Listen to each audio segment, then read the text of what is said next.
Profesor Dr.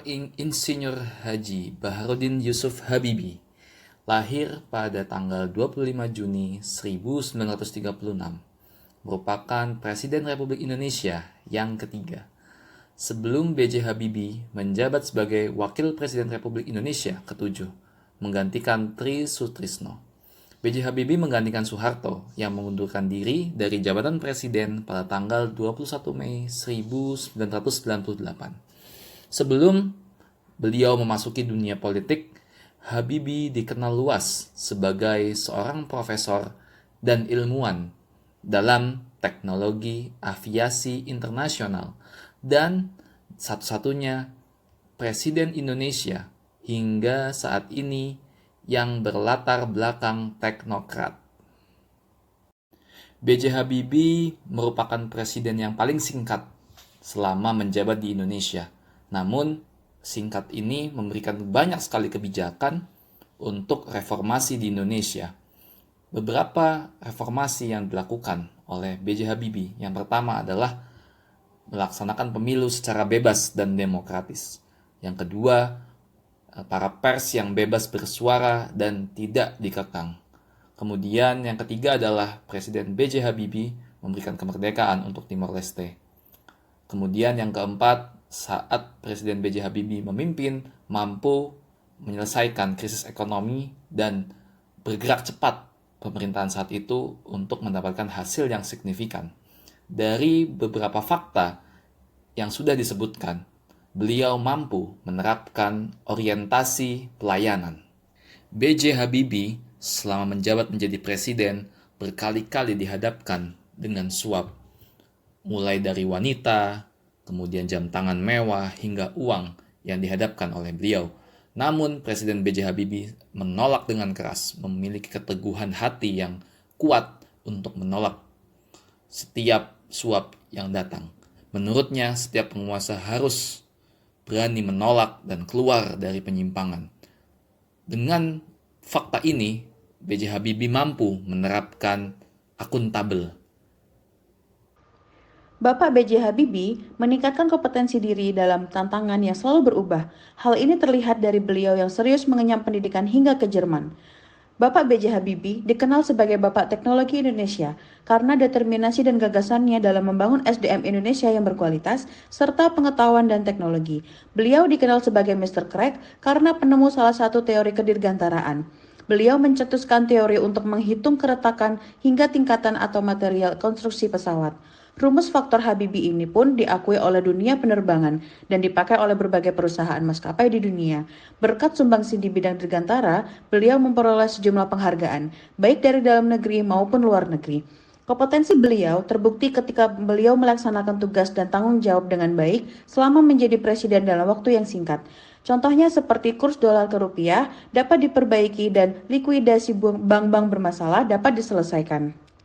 Sosok yang harmonis dari Bapak B.J. Habibie adalah selalu bekerja sama dan tidak pernah egois, selalu mengutamakan kebersamaan guna tercapainya tujuan bersama. Terbukti dalam proyek pesawat N250 dan R80.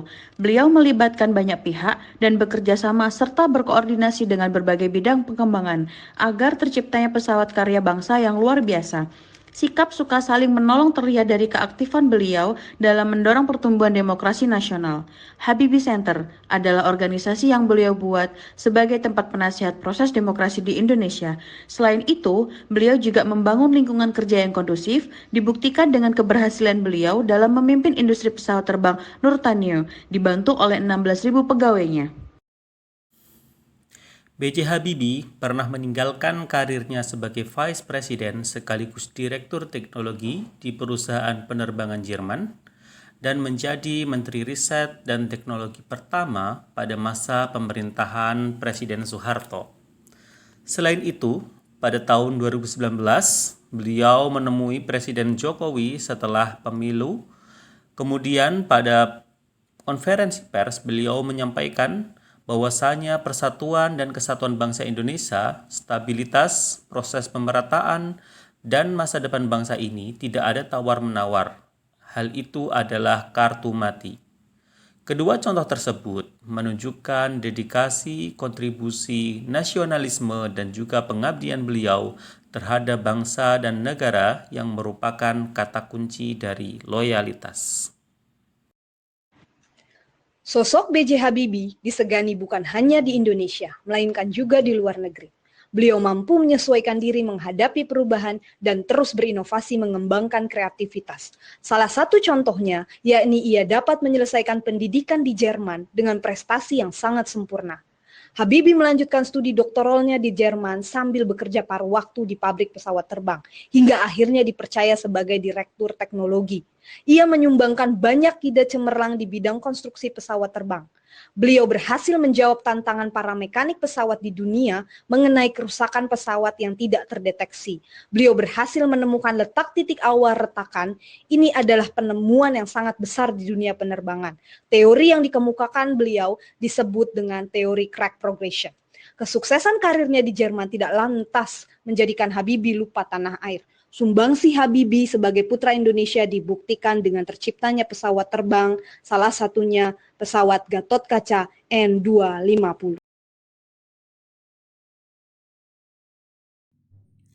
B.J. Habibie adalah seorang pemimpin yang kolaboratif. Kecerdasan dan sisi cendekiawan B.J. Habibie membuat masyarakat kagum akan dirinya. Ia merupakan teknokrat yang memiliki banyak gagasan inovatif yang berguna untuk perbaikan bangsa. Ia juga merupakan role model yang baik bagi masyarakat Indonesia. Sikap demokratis yang mementingkan suara rakyat juga turut membuatnya dipandang sebagai sosok yang istimewa dan dekat dengan berbagai elemen organisasi internasional. Dalam menjalin kerjasama dengan berbagai pihak tersebut, B.J. Habibie juga memiliki ketegasan dalam memimpin dan mengambil keputusan. Kemampuannya dalam menjalin kerjasama dengan dunia internasional yang memberikan keuntungan untuk Indonesia di bidang pendidikan dan teknologi tersebut menjadi torehan sejarah yang baik untuk dikenang oleh generasi muda saat ini.